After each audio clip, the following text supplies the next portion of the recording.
반전의 하나님이라는 제목으로 하나님의 말씀을 받도록 하겠습니다. 오늘은 종려 주일이죠. 그리고 고난 주간 이제 시작되어지는 첫날이기도 합니다. 그래서 한번 사진을 보여주십시오.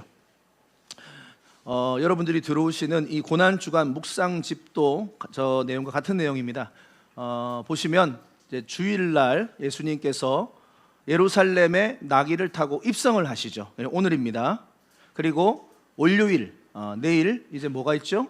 여기 두 번째 2번을 보시면 성전을 정결케 하시는 예수 그리스도에 대해서 기록이 되어져 있습니다. 그리고 무화과 나무를 또 저주하셨던 내용도 있고요. 넘어가서 이제 화요일 날은 이제 과부의 두렙돈 사건이 있고 또 예수님께서 예루살렘을 바라보시면서 슬퍼하셨던 일도 있었습니다. 그리고 수요일은 여기 보면은 마리아가 향유옥합을 깨뜨리면서 예수 그리스도의 장례를 준비하는 현장, 그리고 베다니에 머무셨다라는 내용이 수요일 날 있죠. 그리고 목요일 날은 이제 잡히시던 그날 밤입니다. 제자들과 함께 최후의 만찬을 가지시고 제자들의 발을 씻겨주시는 세족식의 현장, 그리고 예수님께서 마지막으로 또 제자들에게 하느님의 그 관계에 대해서 말씀하시는 참 복된 현장이 바로 목요일. 그리고 나서 겟셋마네 동산으로 올라가셔서 기도하시는 중에 밤에 체포를 당하시죠. 그리고 금요일 날 되어서 이제 예수님께서 밤새 고문 받으시다가 십자가에 못 박히시는 날이 바로 금요일입니다. 그리고 오전 9시에 못 박히시고 오후 3시에 이제 운명을 하시게 되죠. 그리고 이제 토요일은 이제 사망 그 음부에 계시다가 그리고 주일날에 부활을 하시게 되는 거죠. 이렇게 해서 고난 주간 한 주간이 이렇게 성립이 되는 겁니다. 예수 그리스도의 인생의 마지막 한 주라고 볼 수 있는 겁니다.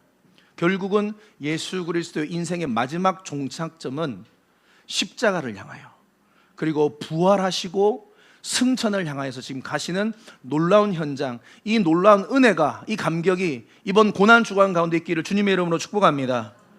주님께서 이 땅에 오신 이유는 바로 저와 여러분들의 죄를 대속해 주시기 위하여, 어린 양 되시기 위하여 오신 줄을 믿습니다.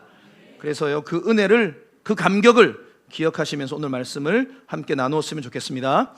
그리고 오늘 요한복음 원래 강의 시간이 이렇게 쭉 이어지고 있었잖아요. 그런데 오늘 어떻게 보면 요한복음 19장입니다. 조금 점프를 일찍 해서 한번 갔다가 돌아온다 이렇게 생각을 하시면 되겠습니다. 무슨 말씀을 가지고 나눌까 고민하는 가운데 예수 그리스도께서 십자가에 못 박히시는 그 현장을 좀 가지고 말씀을 나눴으면 좋겠다, 이런 마음에 좀 감동이 들어서요, 예수 그리스도께서 십자가에 처형당하는 그 순간을 오늘 우리가 말씀을 통해 살펴볼 건데 참 놀라운 은혜가 있더라고요. 뭐냐? 예수님께서 처형당하시는 그 현장, 또 그 장소, 그리고 처형 방법, 처형의 정황들을 가만히 살펴보면은 놀라운 사실 한 가지가 발견이 돼요. 그게 무슨 말인가? 바로 예수 그리스도를 고소했던 유대인들이 있고요, 그리고 예수 그리스도를 때리고 십자가에 못 박은 로마 병정들도 있습니다. 하지만 이 배후에는 누가 있죠? 바로 사단의 역사가 있죠. 이 사단의 역사가 있는데 예수 그리스도를 잡아 죽이는 이 현장 가운데 가만히 보면 예수님을 가장 처절하게 고통을 주는 목적을 가지고 있더라고요. 가장 처절한 고통, 최대한의 모욕, 최대한의 조롱을 주면서 예수님을 죽이려 했다라는 것이 예수 그리스도의 십자가 사건이더라고요. 그냥 단순히 한 사람을 죽이는 처형의 현장이 아니더라고요. 최대한 수치스럽고 가장 모욕을 주면서 가장 고통을 주면서 예수를 죽이는 것이 이 사단의 목적이더라고요. 그래서 우리가 한번 살펴봤으면 좋겠습니다. 먼저 사형 집행을 한 장소가 어디냐? 요한복음 19장 17절인데요 같이 한번 읽겠습니다. 시작. 그들이 예수를 맡음에 예수께서 자기의 십자가를 지시고 히브리 말로 골고다라 하는 곳에 나가시니, 예수님의 십자가의 처형 장소가 어디라고요? 바로 골고다 언덕입니다. 골고다 언덕은, 골고다라는 말은 무슨 뜻인가? 해골이라는 뜻이에요. 다시 말하면 예수님께서 죽으셨던 자리가 어딘가? 골고다 언덕, 해골 언덕입니다. 저기가 언덕입니다. 언덕. 저 언덕에서 예수님께서 십자가에 돌아가시게 되는데요. 저 언덕, 해골 언덕. 해골 하면 여러분 어떤 이미지가 있습니까? 해골, 스켈레톤 하면 죽음, 저주, 절망, 으스스한 느낌, 이런 것들이 해골의 상징이잖아요. 그 언덕 이름이 해골 언덕이에요. 가보면 이 언덕 밑에서 사진을 찍은 사진이 있는데 이 돌 튀어나온 모양들이 어떻게 보면 좀 해골 모습하고 좀 비슷합니다. 그러니까 그 언덕의 이름이 해골 언덕입니다. 골고다 언덕입니다. 그러면 우리가 이렇게 생각할 수도 있죠. 당시 로마의 모든 사형수들이 십자가형을 처할 때 전부 다 해골 언덕, 골고다 언덕에서 처했는가? 그렇지 않아요. 그 마르틴 엥겔이라는 신학자가 쓴 십자가 처형이라는 책에 보면은 이 십자가형은 보통 눈에 띄는 장소, 사거리, 극장 앞, 그리고 흉악범이 범죄한 장소에서 흔히 행해지던 것이 바로 십자가 처형 장소였어요. 반드시 골고다 언덕이 아니었단 말입니다. 그런데 의도적으로 예수 그리스도를 처형하는 이 사람들은, 이 어둠의 세력은 죽음과 절망을 나타내는 그 해골 언덕에서 예수를 죽였다. 의미가 있다라는 겁니다. 사형 집행 방법도 놀랍습니다. 요한복음 19장 18절에 보면 예수님을 어디에 못 박아 죽입니까? 십자가에 못 박아 죽입니다. 로마의 그러면 사형법이 전부 다 십자가 다 매달아 죽였는가? 그렇지 않습니다. 대표적인 사형법이 화형 그리고 교수형입니다. 이것이 로마의 흔한 사형 방법인데, 이 십자가형은 최악의 죄인들, 특별히 반란을 꾀한 자들을 십자가형에 처했다 이 말입니다. 그리고 이 십자가는 가장 잔인한 방법이에요. 가장 수치스러운 방법으로 죽이는 것이 십자가 처형 방법입니다. 왠지 아세요? 자비롭게 죽이는 방법은 빨리 죽이는 거예요. 그냥 한순간에 죽이는 거예요. 그런데 십자가는 한순간에 죽이는 방법이 아니거든요. 시간을 두고 죄인이 죽어가는 방법입니다. 십자가를 매달기 전에 채찍질을 먼저 가합니다. 그리고 온몸이 살점이 떨어져 나가고 온몸 피투성이가 되는 거죠. 그 피투성이가 된 그 모습으로 십자가에 못질을 합니다. 손과 발에 못질을 합니다. 그런데 중요한 장기들에게 못질을 안 했기 때문에 바로 죽지 않는 거죠. 온몸에 피가 나옵니다. 그러면서 온몸에 피가 빠져나가는 고통을 느끼게 하고요. 그리고 저 십자가에 매달기 때문에 온몸의 체중이 하중이 밑으로 쏠리고 뼈가 다 끊어지기 시작합니다. 뼈가 떨어지고 으스러지는 고통을 느끼는 거죠. 그리고 죽어가는 시간이 최대 3일까지 걸려요. 엄청난 시간입니다. 그 3일 동안에 비명을 지르고 그 고통을 계속 경험하면서 죽어가도록 만든 사형법이에요. 특별히 피냄새가 나기 때문에 매나 독수리 날아와가지고 살점을 파먹고 눈알도 파먹고 하는 그 사형법이 바로 십자가형입니다. 그리고 온몸이 벌거벗겨진 상태에서 매달리게 됩니다. 그러니까 모든 사람들이 우리가 영화를 보면은 이런 하얀 천을 두르고 있는데 저거는 영화이기 때문에 그런 겁니다. 원래는 알몸이에요.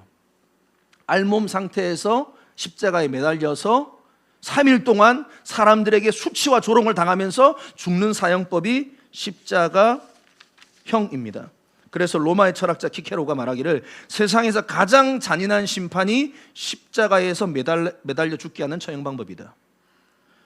그러니까 얼마나 이 사단이, 이 유대인들이, 로마 병정들이 예수 그리스도를 최대한 고통스럽게, 최대한 수치와 모욕을 주면서 예수를 죽이는 방법을 이 십자가형을 선택했다 이 말이에요.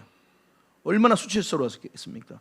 이 사형 방법을 또 유대인들이 왜 좋아하냐면 신명기 21장 23절에 보면 이런 말씀이 있습니다. 나무에 달린 자는 하나님께 저주를 받았다, 이런 표현이 있거든요. 그러니까 저 예수를 봐라, 하나님께 저주를 받아서 지금 죽은 거야 라고 조롱하기에 딱 좋은 말씀이 바로 신명기 21장 23절 말씀입니다. 또 다른 장치가 있어요. 뭐냐? 예수님을 십자가 못 박아 죽일 때에 예수님 혼자 죽으셨습니까? 아니죠. 좌우에 누구요? 2명의 강도와 함께 한 세트로 묶어서 예수를 십자가형에 처했다. 이게 무슨 말일까요? 요한복음 19장 18절에 보면 다른 2사람도 그와 함께 좌우편에 못 박으니 예수가 가운데 있었다. 다시 말하면 예수님과 함께 못 박힌 저 2명의 강도는 그 당시 최고의 흉악범입니다. 오늘날로 말하면 연쇄살인자들이에요. 한쪽은 이춘재, 한쪽은 유영철 뭐 이런 사람들이라고 보시면 되겠습니다. 그러니까 모든 사람들이 바라봤을 때 저 인간은 죽어도 마땅해, 그 평가를 받는 죄인들이 십자가형에 매달려 죽는데 그들 속에 예수님도 함께 한 세트로 묶어서 죽였다. 그렇게 세팅을 했다 이 말이에요. 사람들이 예수도 저 흉악범과 동일한 레벨의 사람이다, 그것을 지금 메시지를 주고 있는 것입니다. 그러니까 철저히 기획이 된 거예요, 이 십자가형이라는 예수님의 죽음이. 사단이 또 죄패를 보시죠. 예수님의 머리 위에 패가 하나 붙는데, 그런데 거기에 글이 쓰여져 있어요. 나사렛 예수 유대인의 왕. 이렇게 요한복음 19장 19절입니다.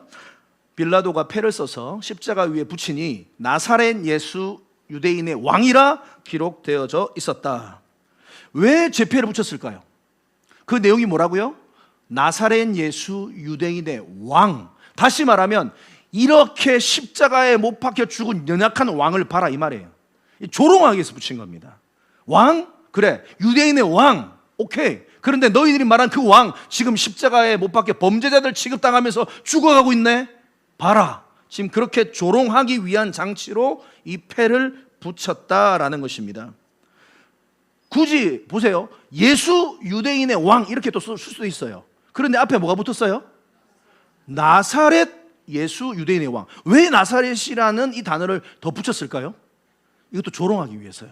나사렛이라는 동네가 어떤 동네인가? 우리 지난주에 나다나의 입을 통해서 알았잖아요. 요한복음 1장 46절에 보면 나사렛에서 무슨 선한 것이 날 수 있느냐. 다시 말하면 저 산골의 시골 촌동네가 나사렛입니다.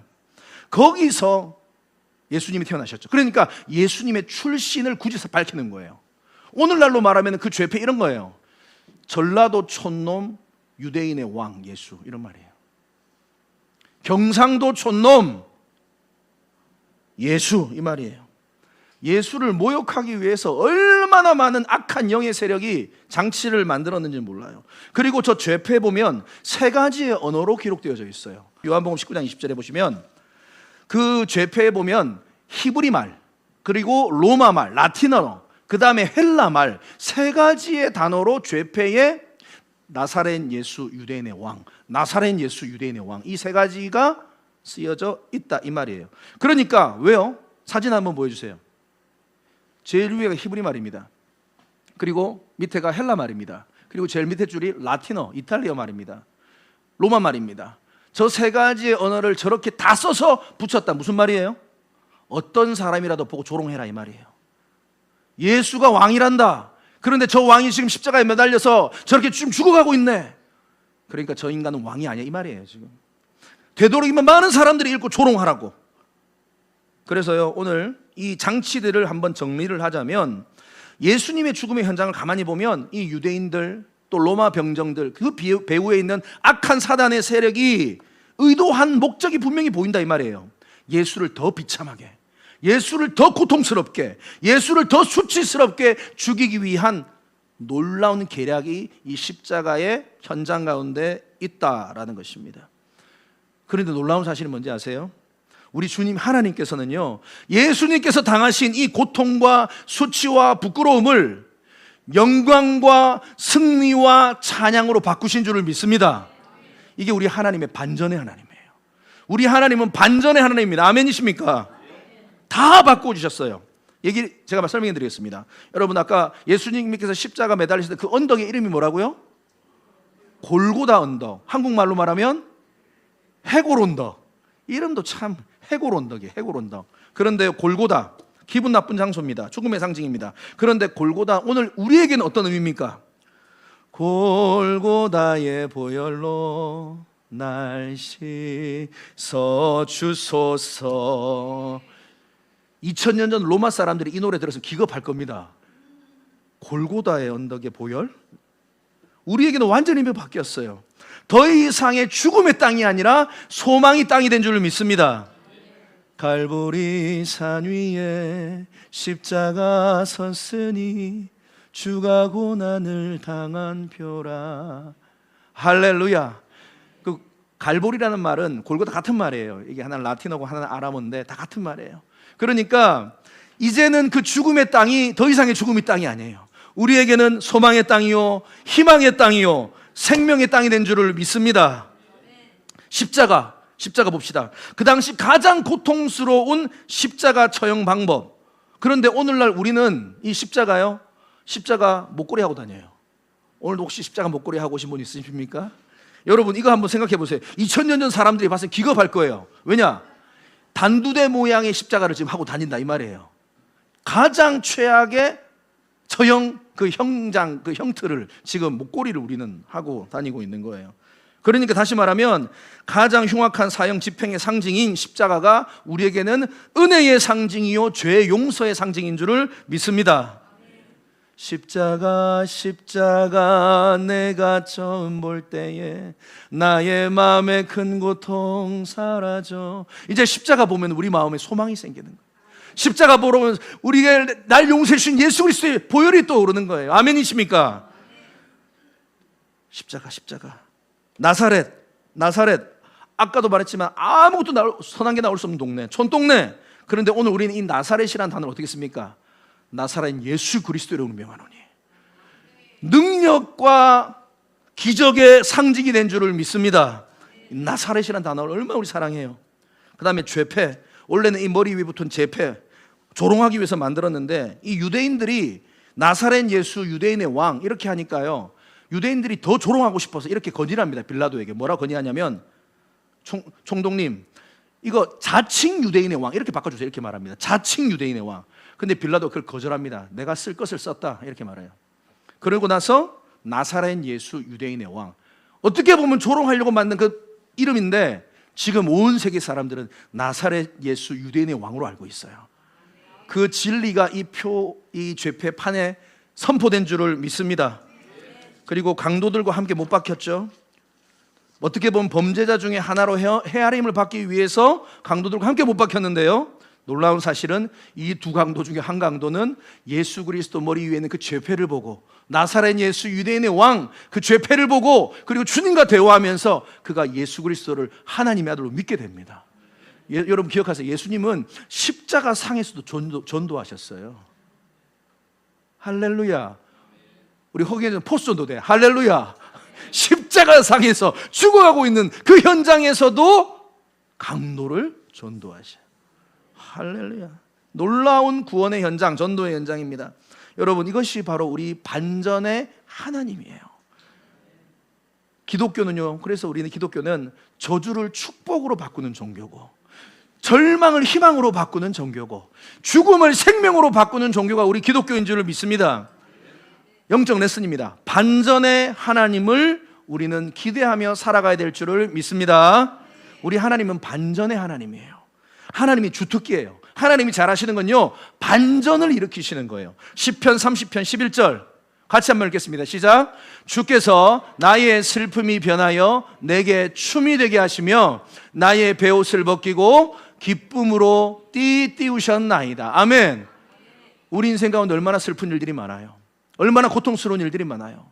아픈 일들이 많아요. 그런데 우리 주님께서는 그 슬픔이 변하여 우리의 춤이 되게 하시는 줄을 믿습니다. 나의 베옷이 뭐예요? 상복이에요. 그 상복을 벗기시고 기쁨으로 띠우시는 하나님. 세상 사람들에게는 슬픔이 그냥 슬픔으로 끝나는 거예요. 세상 사람들에게 고통은 그냥 잊고 싶은 과거의 하나의 추억일 뿐이에요. 그런데 우리 그리스도인들에게는 이 모든 것들이 주님께서 반전시켜 주시는 하나님, 베옷을 벗기시고 우리에게 기쁨의 띠를 띠우시는 하나님. 또 우리 암송 말씀 시편 30절 5절 말씀 너무 은혜가 되더라고. 말씀을 준비하는데, 저녁에는 울음이 깃들지라도 아침에는 기쁨이 오리로다. 아멘. 저녁에는 울음이 깃들지라도 아침에는 기쁨이 오리로다. 여러분 이것이 우리 그리스도인의 삶인 줄 믿습니다. 울 수 있어요. 고통할 수 있어요. 아파할 수 있어요. 그런데 주님은 반드시 이것을 손으로 바꾸시는 하나님이십니다. 그게 로마서 8장 28절 말씀 아닙니까? 한번 띄워주세요. 같이 읽겠습니다. 시작. 우리가 알거니와 하나님을 사랑하는 자 곧 그의 뜻대로 부르심을 입은 자들에게는 모든 것이 합력하여 선을. 아멘. 하나님의 자녀이십니까? 하나님께 사랑받는 자녀이십니까? 그렇다면 여러분들의 삶에 일어나는 모든 일들은 합력하여서 아름다운 선을 이루신 줄을 믿습니다. 하나님, 나 질병에 걸렸는데요, 나 이런 사고를 당했는데요, 나 이런 힘든 일이 있는데요. 그 힘든 일이 힘든 일로 끝나는 게 아니라니까요. 하나님이 그것을 믹스를 시키셔가지고 우리 인생 가장 좋은 것으로 다시 선물로 주신다 이 말입니다. 아멘이시죠? 여러분, 이 말씀을 꼭 기억하십시오.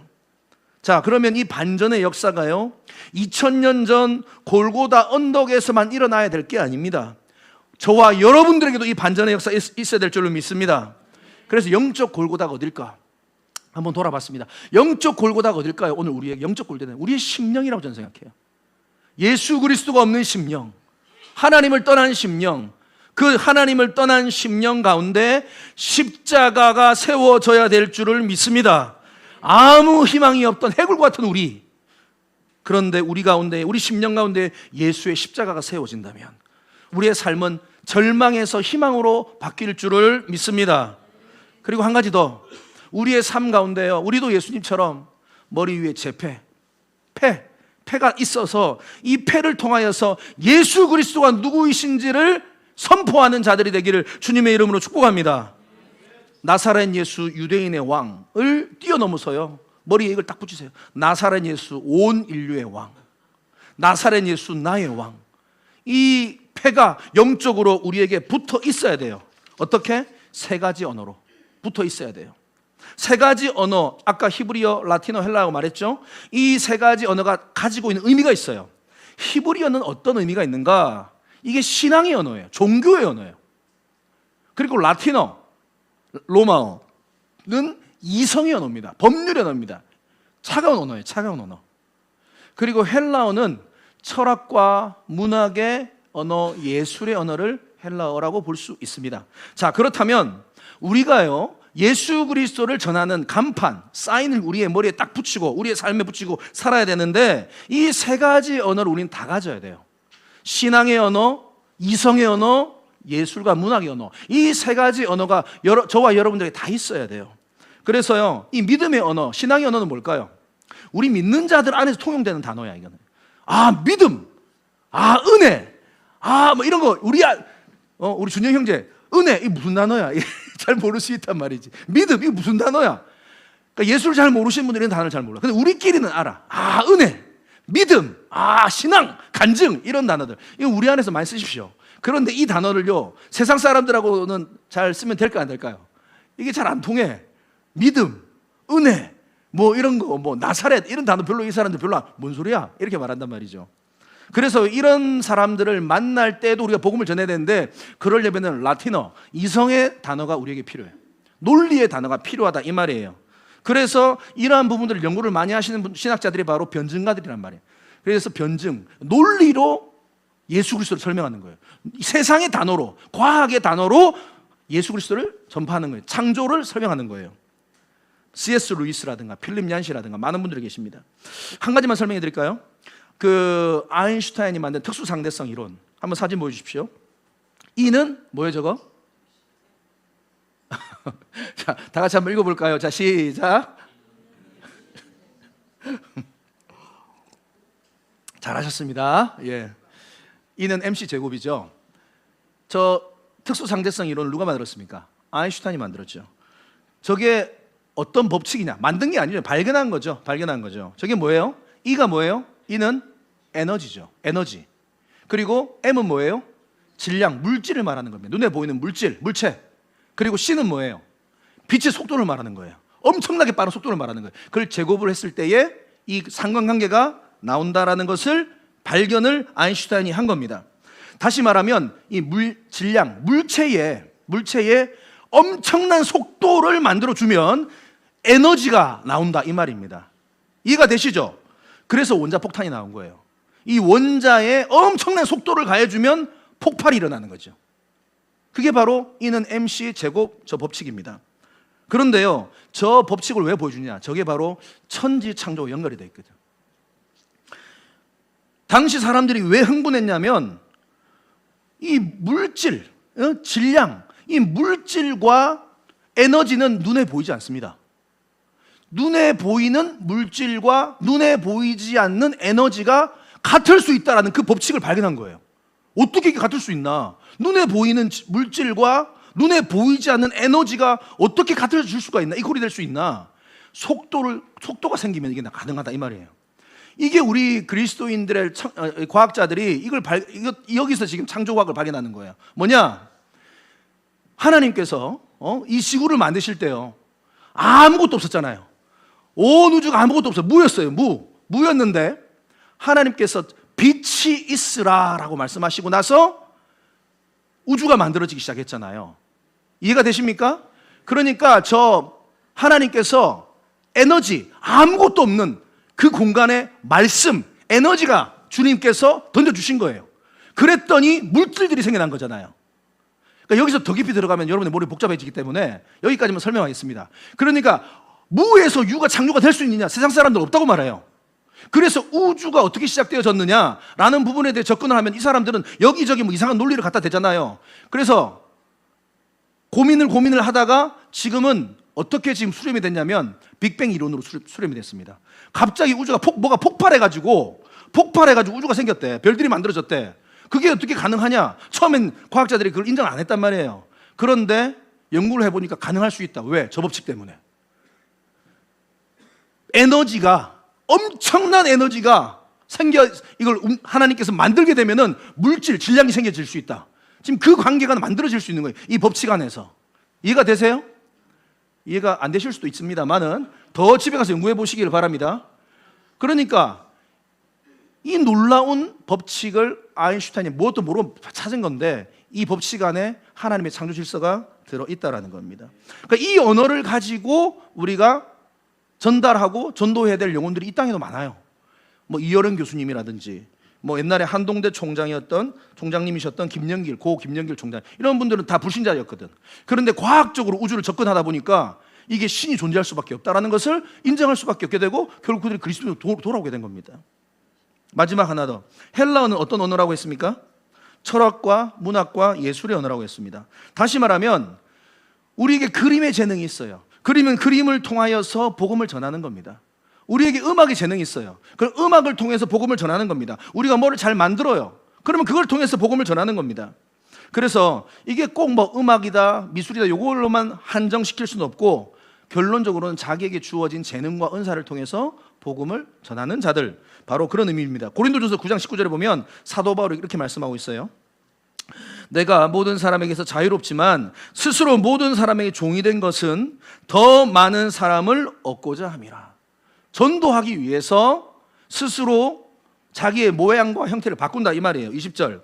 유대인들에게 내가 유대인과 같이 된 것은 유대인들을 얻고자 함이요 율법 아래 있는 자들에게는 내가 율법 아래 있지 아니하나 율법 아래 있는 자같이 된 것은 율법 아래 있는 자들을 얻고자 함이요. 이해가 되십니까?